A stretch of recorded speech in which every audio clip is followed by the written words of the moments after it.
Welcome back everyone to another tutorial from Editing 24/7.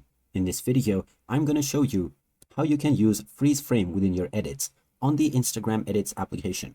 So let's get started right away. First of all, open up Instagram Edits on your device. And once you are taken into the home page, you may continue working on your old projects or create a new one by tapping on the plus icon.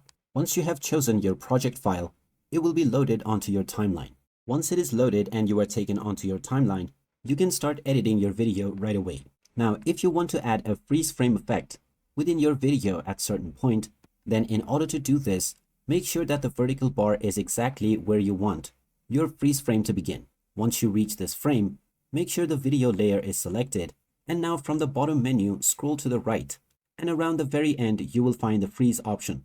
Go ahead and tap on it, and this will now add a 3-second freeze frame on your video. You can check the preview by pressing the play button. And as you can see, the video has frozen for the given duration. If you wish to increase or decrease this duration, then you can long tap on this and move the slider to the left or right to adjust your freeze frame duration. If the freeze frame duration is not enough, then you can go at the end of the very last frame and then add another freeze frame.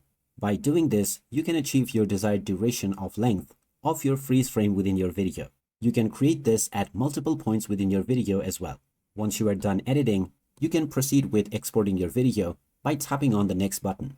And there you have it. That is how you can add freeze frames onto your video on the Instagram Edits app. If you find this video helpful, make sure to hit that like button and subscribe to our channel for more helpful tips and tutorials.